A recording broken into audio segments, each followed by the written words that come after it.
What are we doing here? And where are we gonna go? It's like we just woke up one morning and then it's welcome to the show. Don't ask any questions, just go with the flow. Make as much money as you can and try your best not to get broke. Copy everything you see on the TV, from the hairstyles to the clothes, and don't think too often, just do exactly as you're told. And if you ever get confused, then just turn towards the alcohol. You'll still hear your thoughts, then just turn up the radio as you learn to live a lifestyle of drugs, sex, and rock and roll. But in all honesty, I just need to know, is there more to the cycle than growing and getting old? Living and dying just to leave behind a happy home and a whole lot of property that somebody else is going to own. I just really need to know before the casket's closed, 'cause I'm not willing to gamble with my soul, nor am I ready to take any chances. These are just simple life questions and I'm just searching for some answers. Like, what are we doing here? And what is our purpose? How did we get here, and who made us so perfect? And what happens once we go, or is this world all really worth it?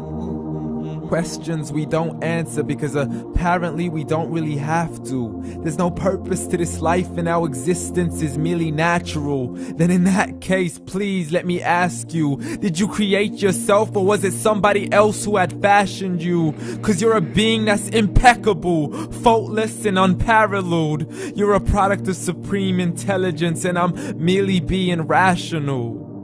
For there isn't a camera on this earth that can come close to the human eye, nor a computer that can compete alongside the human mind. And if the whole world was to come together, we wouldn't be able to create a single fly.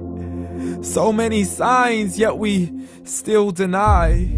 As science tries to justify that all this could come from none, when it's a simple sum. 0 plus 0 plus 0 cannot possibly ever give you 1.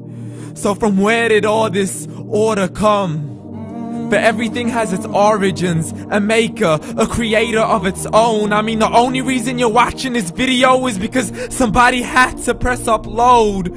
So we can believe in the Big Bang, but I'd rather believe in He who caused it to explode. Allah, the creator of everything along with every single soul. The ever-living, the master, the only one who is in control. Unlike his creation, beyond our imagination. And no, he's not a man, nor does he have any partners in association.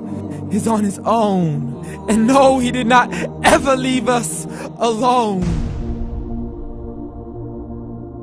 Just like every manufacturer, he left us with an instruction manual. The Quran and Islam, and I'm sorry to jump to conclusions, but it's the only one possible.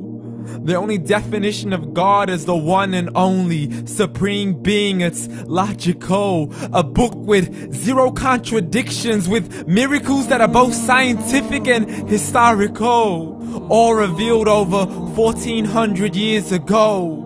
Like the detailed description of the human embryo. The descriptions of the human embryo in the Quran cannot be based on scientific knowledge in the 7th century. To the mountains as pegs holding firm the earth below, and the 2 seas that don't mix in a complete separate flow. To the planets in orbit, alternating night and day as they stay in flow. The expansion of the universe and the creation of everything from H2O.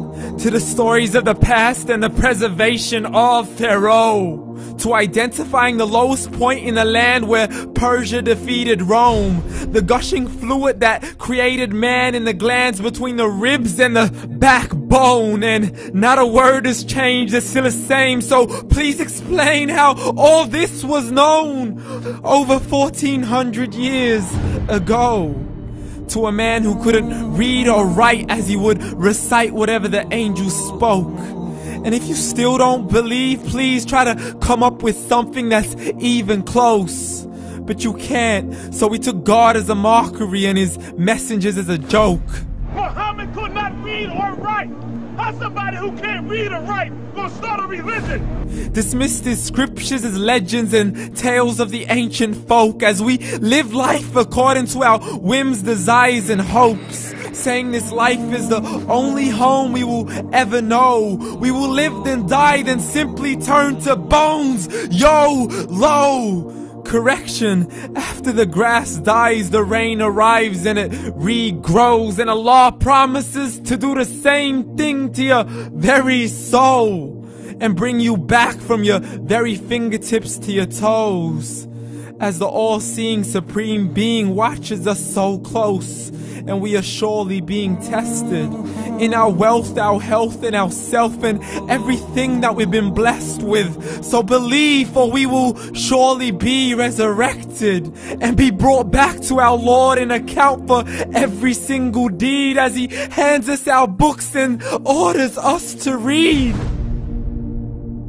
From the bad to the good and everything in between. You yourself are sufficient for your own accountability, so don't be mad at me. You are the one who thought He wouldn't come back to me. I gave you a whole life long to search after me, but you were busy in all that which was temporary. So read, and glad tidings to all those who believed. And if you disbelieve, read. And don't let that day be the first day you find out what your life really means. Read.